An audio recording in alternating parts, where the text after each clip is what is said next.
Yo guys, what's going on? My name is Vexoid, but you can call me Nick, and today we have the main event of UFC 274 being simulated. As you guys know, we've got 5 rounds, championship rounds, accelerated clock time, legendary bots.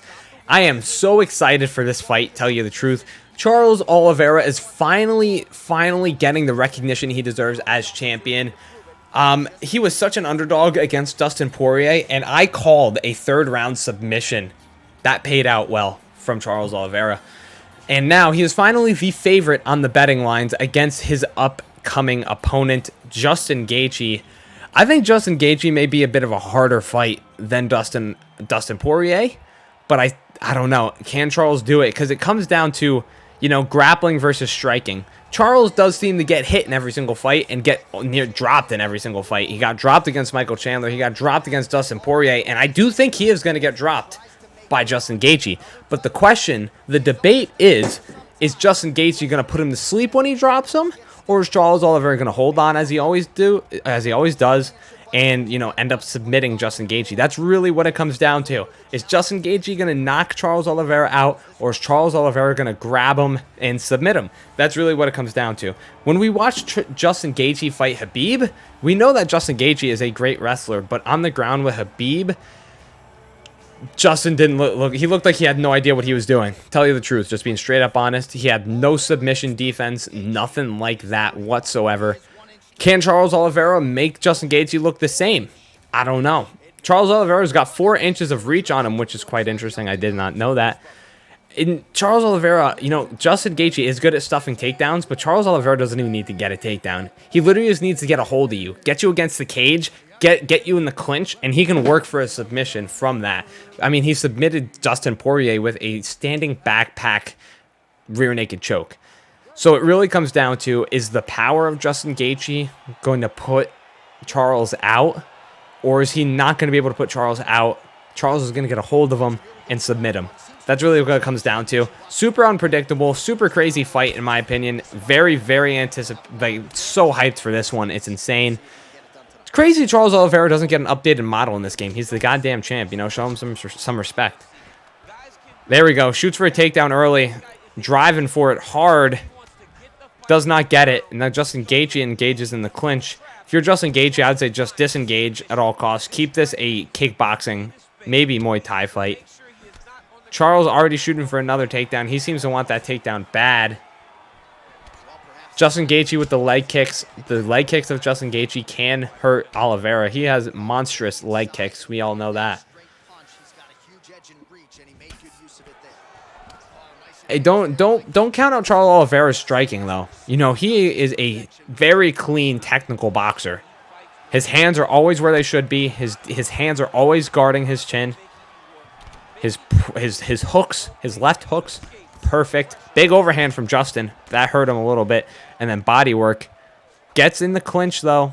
That's dangerous. Shoots for a takedown. Stuffed.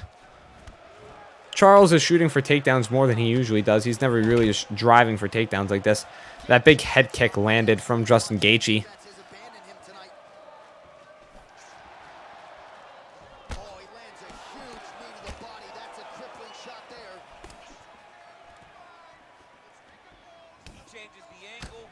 Nice elbow. Oh my god, in the uppercut. There's that power we're talking about.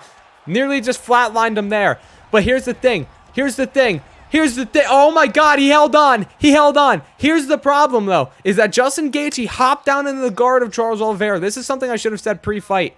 That was a very interesting exchange. Charles Oliveira, you know, had him in his guard for some reason, you know, put the feet on the hips and decided to get up with it. That's the thing. Justin Gaethje's got power, but he might just be so emotional in there. He just might be so hungry for that kill. Oh, and now he's dropped with a big uppercut. That he might just go into the guard like that and then find himself in a big submission. But it looks like Charles Oliveira is just rocking him. Big uppercut. Hit him with a knee, I think that just was.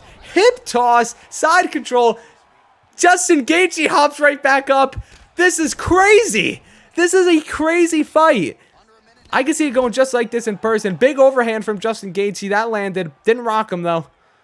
And we still got 50 seconds in this round. Big uppercut, left hook. And now Justin Gaethje's gunning for the kill.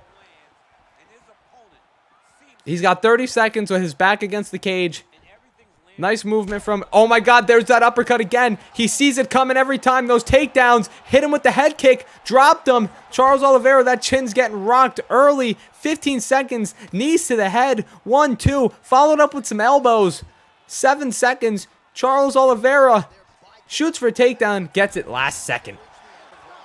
Now, if history repeats itself and I can pick up on patterns, now that Charles Oliveira has officially been 10-8'd in the first round, he should come out here and submit Justin Gaethje in the second. Goes like that every time. He got 10-8'd against Michael Chandler. Here, 2 stuns, 2 knockdowns. I would say that was a 10-8 from Justin Gaethje. I do qualify that as a 10-8. But this is what happens. He gets battered the first round, and in the second round, third round, he finds a submission. I think Charles Oliveira is more dangerous in the second round than he was in the first. Let's see how this round starts. Those uppercuts, Charles Oliveira's got to start masking those takedowns because Justin Gaethje clearly sees them and intercepts them with uppercuts every single time. 2 uppercuts, hurts him bad. Now he's teeing off on the ground, but now he's in the guard. This is what I was talking about. Now he's in the guard. He can work for anything here. Charles Oliveira is crazy with the submission attempts. And here's one already. He's lurking for a Kimura. And is he going to get it? No way. This is crazy. Give me a Joe Rogan. This is crazy. Because this is crazy. No way, Justin. Justin gets submitted in the second. I literally just said this in between rounds. Charles Oliveira gets 10-8'd. And then he comes back and submits him in the second. It's going to happen. Justin Gaethje is going to get caught with that Kimura. It's happening. It's almost there. And it's done. Just as I called it. Charles Oliveira and still. Charles Oliveira, what a guy. I love him as champion. How can you not love the guy? That was one of the craziest fight simulations. One of the most accurate. Let's not even talk about the craziness of this. Let's talk about the, accuracy of how realistic that really is. Justin Gaethje will probably knock the fuck out of Charles Oliveira early. He will drop him a million times.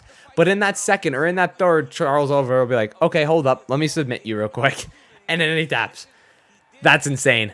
This simulation just made me so much more hyped for the fight.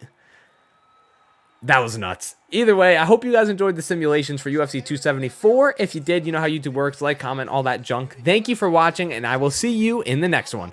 Bye, guys.